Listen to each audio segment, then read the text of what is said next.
Thought the first half we had a lot of shots that layups and shots that we didn't make, and I thought that was a difference. I thought the second half we settled down, settled in a little bit more, um, and you know, um, played better offensively, and I thought our defense, held up pretty good. Um, but I thought the first half that deficit was, that was the difference in us. If we made a couple of those shots and you come in at a, 39-30 or 39-31, I think the game could have been a little different. Um, but we still are dealing with things that we can control that we're just not doing. We got to get over screens. Um, we have to, you know, we have to communicate better. Again, I thought when it got down to it, some of the things that you need to do to win a game, we're just not doing, and it's things that are, that we know are coming.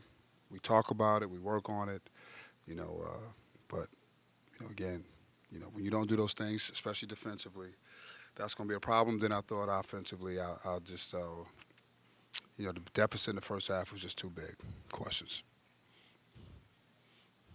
Adrian, how do you feel like your guys responded tonight to your message after the Wake Forest game Saturday? I thought for the most part, they competed against Louisville. Again, I thought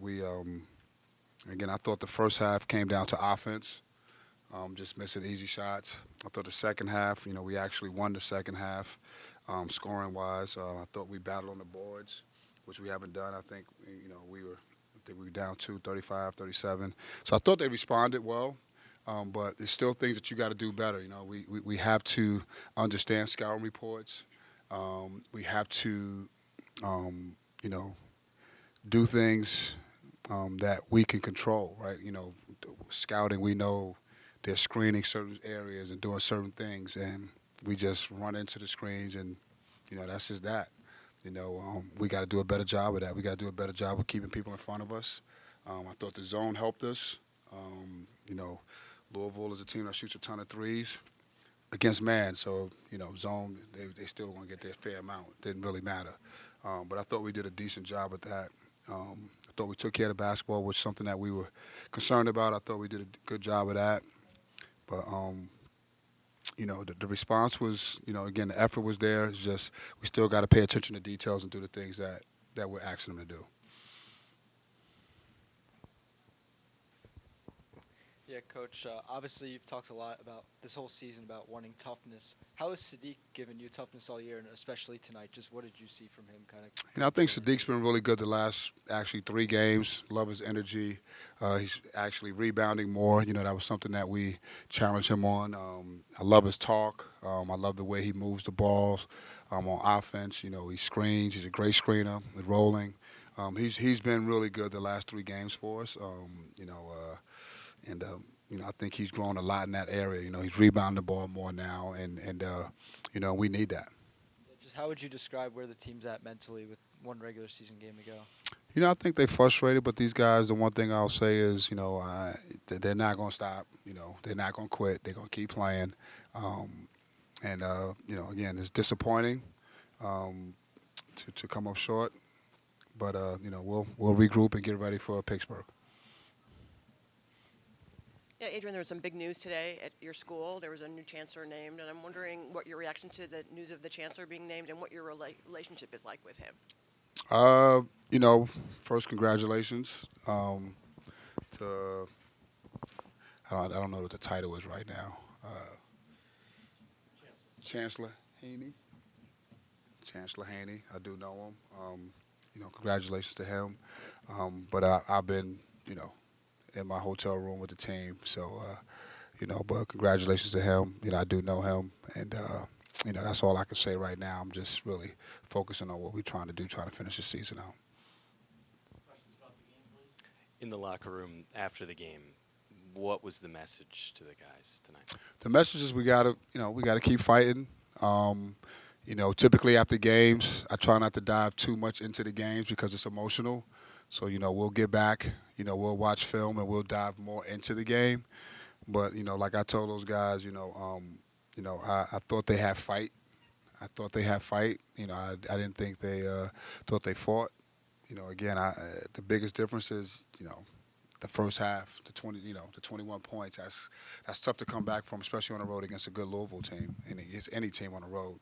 But I thought they fought. I mean, we gave ourselves a chance, and when we got it kind of close, that's when we didn't kind of do the things that we needed to do to try to really close the gap even more.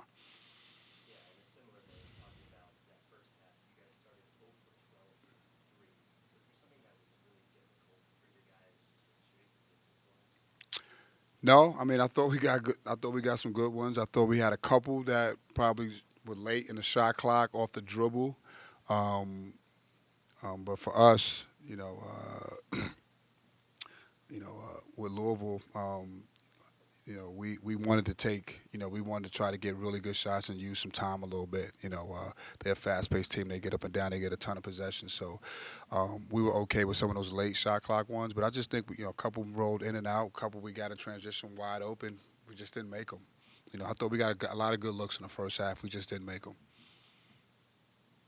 Adrian, how different is preparing for Louisville without Michael Brown in the lineup when you were just kind of breaking down film of them? Is there a noticeable difference in how they execute, or the system is saying he's just a great player? Yeah, that's what it's saying. He's really good. Obviously, they got really good players and still playing, but he's definitely a dynamic. He's one of the better college guards that I've seen in a long time. Especially offensively. He's a guy that can explode for 40, 50 points. With his speed, he's tenacious. Attacking the rim.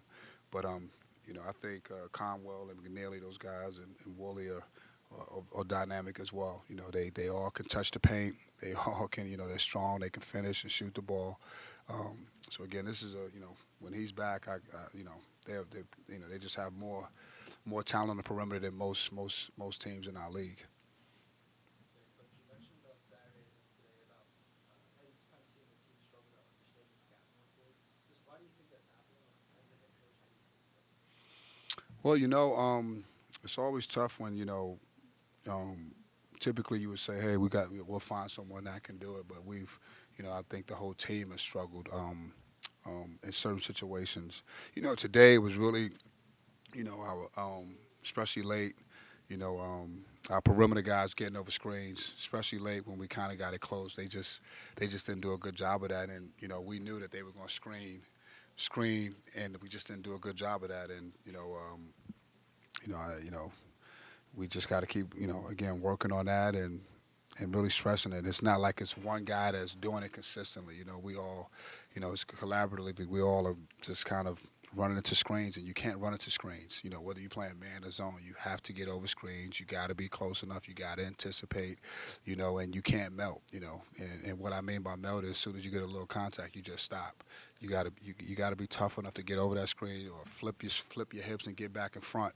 And we're just not doing that. We're not doing the second chance things, second effort things. Time for one more.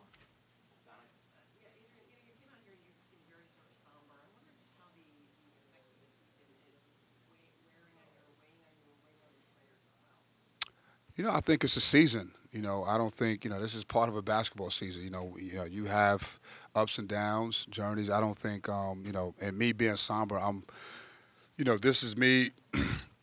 Again, after games, I really try to